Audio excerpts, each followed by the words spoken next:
Welcome to Chapter 3, The Visual Elements.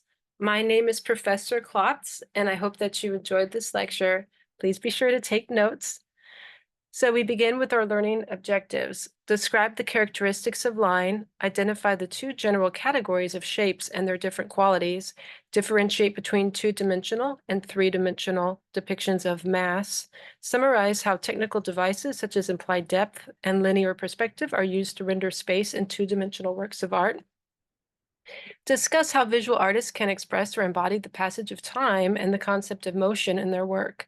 Explain the characteristics of light and how it is used as a medium in the work of contemporary artists. Describe the physical properties and relationships of color. And discuss how texture aids the expressive quality of an artwork. So the visual elements are line, shape, mass, space, time and motion, light, color, and texture. And within Edward Hopper's painting New York Movie, we see lines that separate the walls and ceiling, shapes that suggest the mass of the balcony seats above, spaces seem to recede from the viewer, time and motion is also represented, light clarifies space, there are color contrasts, and there is texture in the seats. So this is an excellent example of a painting that utilizes all of the visual elements. Line is our primary visual means for recording and symbolizing ideas, observations, and feelings. It's an extension of a point.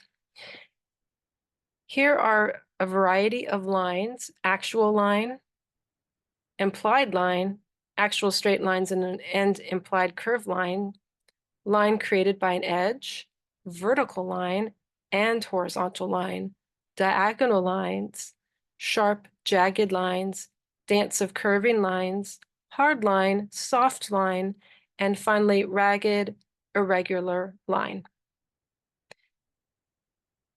Geometric shapes are precise and regular. They include circles, triangles, and squares, for example.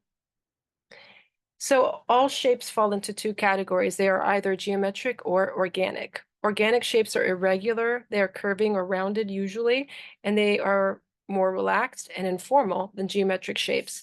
And these are shapes that are often found in nature. So a flower petal, for instance, would be an example of an organic shape. Mass is three-dimensional. It's the physical bulk of a solid body of material that has height, width, and depth. In two-dimensional artworks, mass is implied. We see an example here with the horse, and this is a major element in sculpture and architecture, and it's also an example of closed form sculpture. And so this sculpture is actually not interacting with the surrounding space. However, it's a very solid structure and it conveys permanence. Now, Giacometti's man pointing is the opposite. It's open form and it conveys a sense of fleeting presence. So that would be open form because the sculpture has its hands extended, and so it's interacting with the surrounding space. Now, space is how artists organize space is one of their most important creative considerations. Space in three dimensions. Space most difficult to convey in words and pictures, and to experience three-dimensional space, we must be in it. Architects especially are concerned with the qualities of space. Now, space in two dimensions, such as drawing and painting, has to be implied because we see the space of the surface all at once. Here are 4 clues to spatial depth. They include overlap in diminishing size, vertical placement, meaning that anything low on the picture plane appears to be closest to the viewer versus anything higher up looks like it's farther away. And then finally, we have overlap, vertical placement, and diminishing size all together. So implied depth. Viewer may be conscious of a picture's actual flat surface and the illusion of depth. Artists can emphasize either the reality or the illusion, or strike a balance between two extremes. And we see this within Still Life with Apples by Paul Cézanne. And Cézanne, we're going to see his painting in the next slide. We see a horizontal line created by the tablecloth here. We also see some overlap and diminishing size, right? And so anything that's lower on the picture plane, that's vertical placement. So the lemon appears closest to the viewer. And so Cezanne is utilizing all those different spatial clues. So perspective or linear perspective is any means of representing three-dimensional objects in space on a two-dimensional surface.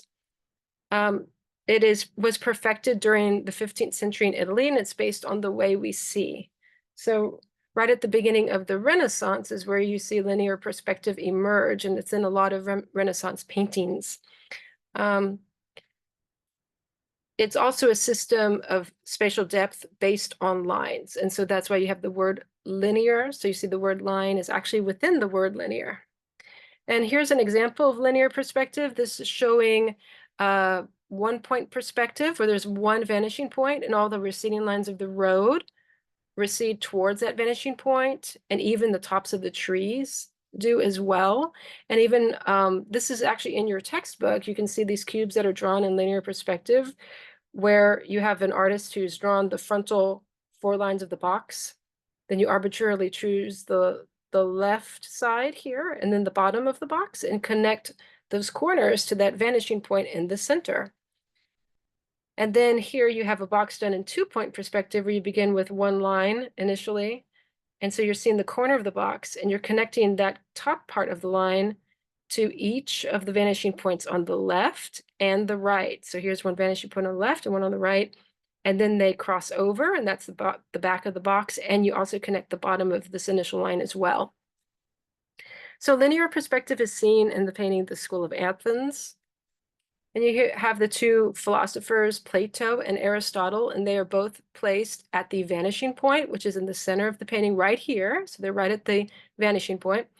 And you have a group of other philosophers, mathematicians gathered around as well, but this is all based on linear perspective. And there you can see the vanishing point.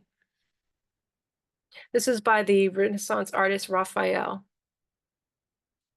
So atmospheric perspective is a non-linear means for giving the illusion of depth. It's created by changing color and detail. And this is often seen, instead of architecture, this is seen in landscapes. And we see this within Asher Brown Duran's Kindred Spirits. This provides a sense of vast distances in North American wilderness. We have an implied deep space that appears as an extension of the space that we occupy. And so let's take a look at Kindred Spirits. And so again, you see the artist has changed the color and the detail for the mountains in the distance, and everything that is in the closest to the viewer here has more detail. And so that's a way to imply depth, is through atmospheric perspective. Another example of atmospheric perspective is Zhao's Poet on a Mountaintop. We see the near and distant mountains are suggested by washes of ink and color on white paper. The light gray of the farthest mountain implies space and atmosphere. So the passage of time, which is referring to time and motion, in non-Western cultures, we teach time as cyclic, as in the Aztec calendar stone. But in the Judeo-Christian tradition of our Western culture, we teach that time is linear. So the meeting of St. Anthony and St. Paul would be an example of linear time. And you have one of the saints appearing here, and he is going all the way across until he meets the other saint as well. So you can see that's how the artist conveyed the passage of time. Also in comics, express a linear conception of time. And so we see that within this comic here. Actual motion is when artists harness forces of the wind and water to create, for instance, like a mobile would be an example. So you see that this is actually hanging from the ceiling. This is by Alexander Calder, and it relies on air movement. Light. Light is everything we see. Everything we see is made by visible light. It can be directed, reflected, refracted, diffracted, or diffused. It's source, color, intensity, and direction of light greatly affect the way things appear. Within self-portrait, we see chiaroscuro, which means light and dark, and it creates the illusion that figures have roundness. And so chiaroscuro is an Italian word. And so again, it looks like there's one light source. And so we definitely see both light and dark within the self-portrait. So color, there's much to know with color. So black, white, and their combination gray are referred to as neutrals. Hue is a particular wavelength of a spectral color. So for instance, red, green, blue, those would be any color that's on the color wheel is called a hue. A value is the relative lightness or darkness. Adding black produces a shade, adding white produces a tint, and the intensity or the saturation is a purity of the hue. So for instance, if a color is very bright and it hasn't been diluted then with another color, then that's a very like intense red, for instance, you would say, or highly saturated color. So the color wheel was first developed in the 17th century by Isaac Newton. It's based on 12 pure hues. Primary colors are red, yellow, and blue, and we use those colors to create secondary colors. So by mixing, for instance, red and yellow, what color would you create? That's right, it would be orange. And if you mix yellow and blue, what color would you create? Green, okay, and then red and blue would be violet or purple. Now, intermediate, also known as tertiary colors, are when you mix one primary, such as red, with one secondary, such as orange. So red-orange would be an example of a tertiary or intermediate color. Warm colors, such as red, yellow, and orange, appear to emerge from surfaces. So, and cool colors such as blue, green, and purple seem to recede, and they just have that effect. So if you look at these two circles, they are the exact same size. However, the red color, the warm color, appears as if it's advancing forward from the paper or from the or towards the viewer, right? And the cool color appears to be receding into the background. Color schemes, monochromatic colors. That means the word mono means one, so one color. It's based on variations in the value and intensity of a single hue. Analogous means colors that are adjacent on the color wheel. So an adjacent color wheel color would be, for instance, here in path, we're seeing primarily green, and we have some blue, and then we also have some orange. So those are all on one side of the color wheel. Now, complementary colors emphasize two hues directly opposite each other on the color wheel, and we see this within Untitled. And so in Untitled, we have red and green. Those are two complementary colors, and whenever you place them next to each other, they create a radiant effect. They appear very, very bright, very eye-catching, and even more intense because it's two complementary colors placed side by side. The same effect happens with the other two complementary combinations, which are blue and orange and yellow and purple. Now, texture is the tactile qualities of surfaces or visual representations of those qualities. This can be a visual suggestion, or actual textures can be felt, as used by sculptors and architects. Implied textures are created to look like something other than paint. And we see this within Vincent van Gogh's The Starry Night. He's using thick brush marks of paint. And this is actually a detail of Starry Night. Now, this is a famous painting. It's done by a post-impressionist artist, which is Vincent van Gogh. And so he has this large moon up above, and then there's a cypress tree and a church. And you're going to see the painting in its complete entirety in a later chapter in our book. And we will know more about the meaning. It actually has a spiritual meaning to the painting where the church steeple is pointing upward towards this heavenly sky and this little town is below. So it's showing like, you know, the heaven, basically the heavens. And so that is the Starry Night, and he's painting also with the thick texture of paint. So that's why we're looking at this detail here in chapter 3. So you can see how thick the paint is on the canvas, right? Okay, so I believe that is the end of chapter 3. I hope you enjoyed the lecture. Thank you.